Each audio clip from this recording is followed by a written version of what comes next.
Good morning. It's Friday, July 7th, and the past couple of weeks we've all been closely watching what's happening in the affirmative action arena. Now, affirmative action, as you know, was struck down by the Supreme Court, and in looking at the research that I've done, I found out that there were 10 states that already had banned affirmative action, and California was one of those leading states. So I went ahead and I did a little bit of research on what we could do about the destruction of affirmative action. And I never was a big fan of affirmative action anyhow, but I have discovered 10 ways in which we could replace affirmative action. 10 ways that would possibly make our colleges more diverse. Now, there's a medical school that is using a socioeconomic formula to bring in more medical students.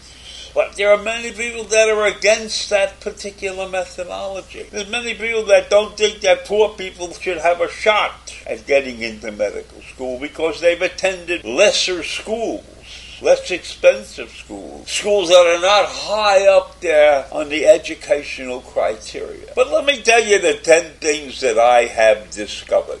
The first thing we have to do is get rid of the chips. The chips are those legacy students who come to school because their father went to school or their grandfather went to that school. And those chips are disproportionately white and wealthy. So we have to do away with the chip system. That's number one. The second thing we have to end is the preferences for faculty children. At Harvard, in the suit against them, the children of faculty and staff members got a significant bump in admissions, larger than the bump that was allowed for Hispanics. So, you have disadvantaged or first-generation students who are getting kicked to the side in order to make room for the students of faculty members. That shouldn't be that way. And then eliminate early admissions.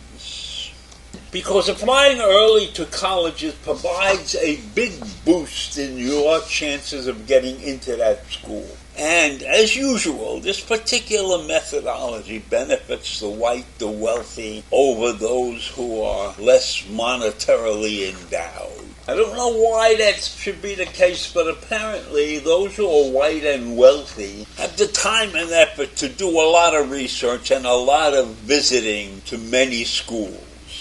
Socioeconomics is a big factor in searching for schools.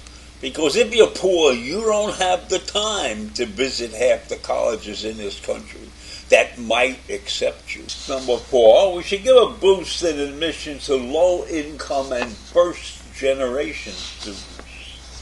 In other words, if a child comes from a family who has never had a college member, they should get a shot. They should get a shot. Class matters an awful lot in our society. The research shows that many disadvantaged students do poorly on the SAT exam. And number 5, many students live in neighborhoods where the school systems suck. And so we have to figure out a way to identify those students who have been poorly educated and give them a decent shot at getting into college. And those neighborhoods are highly segregated. They're segregated by race. They're middle-class black families who tend to live in higher poverty neighborhoods than the whites at the same income level. There is a tool that was created by the College Board that can provide information about any applicant's neighborhood. And it would be advisable for colleges to use that in their student selection process. Number 6 is you have to look for students with low family wealth, that this child needs help getting into college. It's a powerful indicator of opportunity in America. So history has proven that students with low family wealth have been disregarded in the college admissions arena. So we have to look for those people. Number 7 deals with geographic diversity. Texas, California, and Florida have adopted a percentage system, a percentage plan, to have a certain amount of students from all parts of the country enrolled in their colleges. And I remember when my son was turned down by Duke University because the East Coast allotment was already filled. So colleges have been using this geographic methodology for a while. Number 8 is something that you would think was be happening already. We need to increase the community college transfers. Not enough of our community college students are getting transferred, are being accepted at these other schools. And why? If you have a top grade community college student, they should have preference over many other students. So we need an increase in that particular segment of the student population. I, of course, am partial to community college students because of my teaching experience at Nassau Community College. 26 of the best years of my life. And number 9, the good schools, the top schools need to expand their recruitment cycles. I think they're mired in the whole chip mentality, so they don't really look hard enough for the disadvantaged students who could do very well in their colleges. So they have to expand their universe, because the nation's 35,000 high-achieving low-income students, only 1/3 of them were looked at by any of what we call the 238 selective schools. I didn't even know we had 238 selective schools.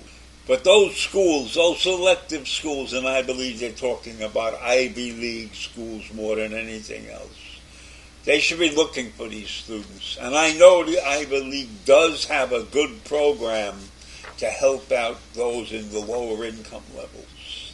And then the other thing we need to do is we need, and this is number 10, we need to increase financial aid. Now this is a politically popular move, right? But Americans don't like racial preferences. And they also don't like reductions in college diversity. So you can't have both. So you'll have to figure out a way to get over that hump. And increasing aid is the way. There is no question in my mind that financial aid would be a big boost to diversity. And I don't mean financial aid where the kid gets ripped off and ends up with $250,000 in debt. So those are the things we need to do to increase diversity in our schools, in our colleges. And it's not an easy job, not by a long shot. Have a great day. Bye.